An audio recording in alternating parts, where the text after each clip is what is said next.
This is what she texted her friend. "Okay, I'm being serious," she said, quote, "The biggest serial killer has committed around 250 murders. I'm going to do more than that," end quote. Let's just get straight into it. We are going to Germany today. I'm not sure if we've covered a case there before. 19-year-old Dominic Cherry, whose real name is Sarah, was an only child born in Switzerland. When she was a kid, her parents moved to Bavaria, Germany, where she had a pretty normal childhood. She was a normal, happy girl. She did well in school, had a good group of friends, and had a pet bunny that she loved and cared for. She had parents she loved and cared for, and vice versa. It wasn't until she became a teenager that things took a turn for the worse, and her behavior became less than ideal. As a teenager, Sarah had a strong attitude.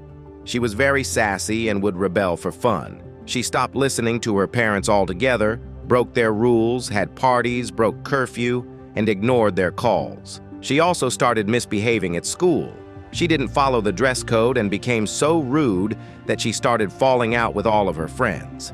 No one wanted to be her friend because she was just mean. She wasn't the type of girl you'd want to be friends with. Her appearance also started to change, which is completely normal for a teenager. She started wearing heavy makeup, became obsessed with heavy metal music, and changed her style. But when she turned 16, things started to get weird. Sarah started acting out for attention. She would make up rumors about herself, claiming that she was making a lot of money by basically selling herself to men. She started experimenting with substances, which quickly became an issue. At 16 years old, she got arrested for possession, which only led to her becoming more violent, angrier, and more disobedient. It became too much for her parents when one day her mother walked into her bedroom and found a rope hanging from the ceiling. Her parents were so concerned about her well-being that they checked her into a psychiatric facility, where she remained for an extended stay. During her stay, Sarah actually tried to convince another patient to take their own life, which thankfully didn't happen. But that tells us a lot about who she was and where her mindset was at that time. While in the hospital, Sarah was diagnosed with borderline personality disorder. It was also said that she suffered from hallucinations, and doctors noted her destructive tendencies. In 2019, when she was 17 years old, she was released from the hospital. She spent a lot of time alone in her room, and this is when her obsession with serial killers grew. But she wasn't obsessed with them in a way that she found it fascinating how sick, twisted, abnormal, and horrible they were. She was obsessed with them in a way that she looked up to them. Ted Bundy, Richard Ramirez, Jack the Ripper, these were her role models. She respected them. She wanted to be them. She had posters of these people in her room. Richard Ramirez was the lock screen on her phone, and Ted Bundy was the wallpaper. She read about and learned their crimes and romanticized them. She literally read the gruesome details and thought, this is exactly what I want to do. At age 17, Sarah got her first boyfriend, a guy named Leon. Leon and Sarah had a lot of similarities.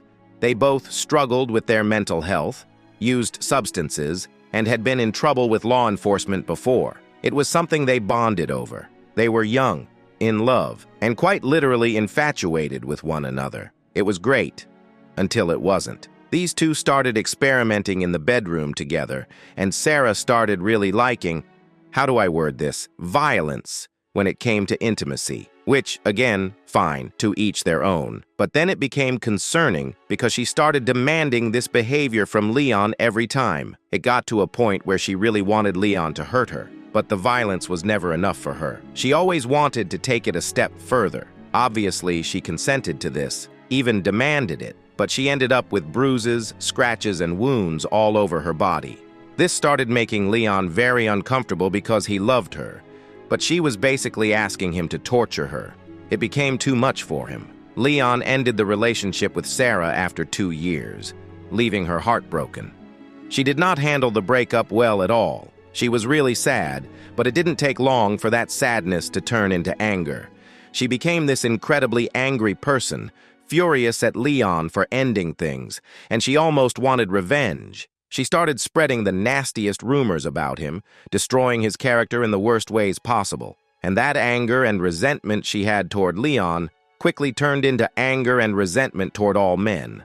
Combine that with her love and obsession with serial killers, and it was the perfect recipe for catastrophe. In April of 2021, Sarah decided to turn her fantasies into reality.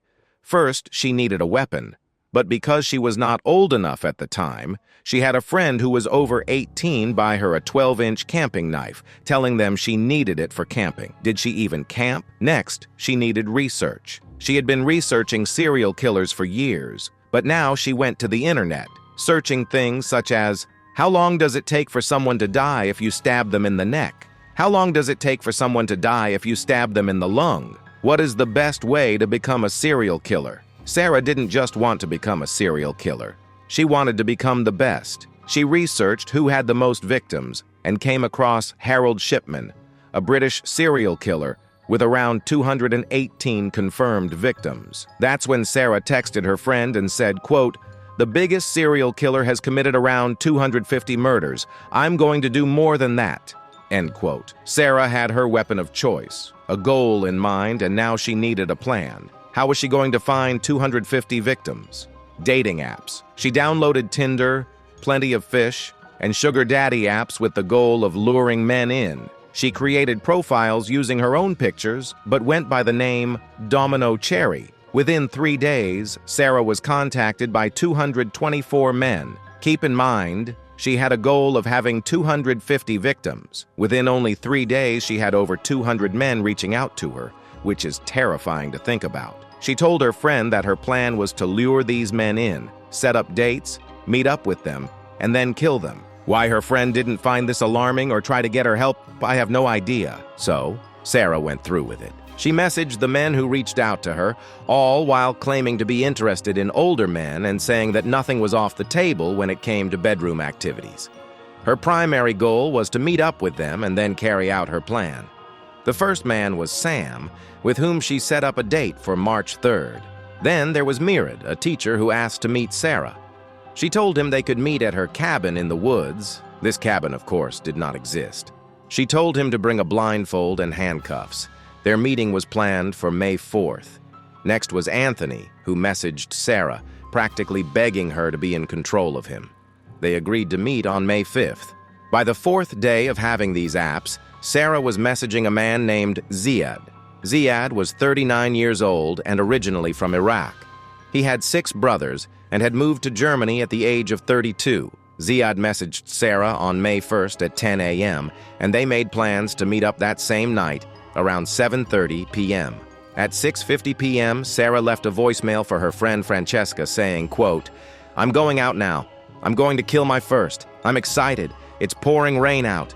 Please wish me luck." It worked. She then sent Francesca a message that said, quote, "Going to go all natural-born killer now. Wish me luck." She attached a video of herself dancing with a weapon tucked into her waistband. Her friend did absolutely nothing. In fact, the only thing her friend did was Google, "Are you punished if you know about attempted murder?" Ziad picked Sarah up at 8 p.m. at a bus stop, and they drove to her cabin in the woods, which, as mentioned, didn't exist. Sarah had directed him down a quiet dirt road, and once they were there, she attacked him. She stabbed him in the neck with the 12-inch knife, and Ziad tried to fight back, holding his neck where he was bleeding profusely. But Sarah panicked, jumped out of the car, and fled on foot. Ziad was able to put enough pressure on his neck to stop the bleeding. He stumbled out of the car and onto the main road, where a passing car stopped. The person in that car turned out to be a nurse, who immediately called an ambulance. Meanwhile, Sarah, covered in blood and mud, was walking barefoot with ripped clothing, looking like she had just walked out of a horror movie. She was muttering to herself,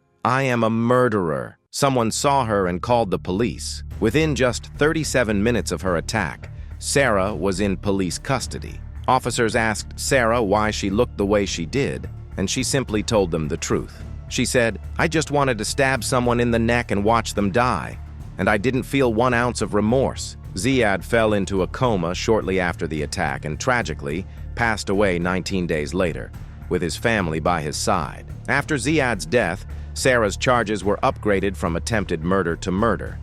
But incredibly, she still showed no remorse. She was actually upset because she got caught too early and hadn't yet had the chance to kill 250 men like she planned. But she also said she wasn't too upset because at least she got to experience it once. In prison, Sarah was a menace. She tried to convince her mom to help her kill Leon, her ex-boyfriend. She asked the prison staff if she could decorate her cell with posters of Ted Bundy and Richard Ramirez. She was mentally unwell, severely so. Sarah's trial took place in May 2022. Because of her age, she was 18 at the time, she received no prison time. Instead, she was sentenced to 12 years in a psychiatric facility, where she could be released when she turned 31.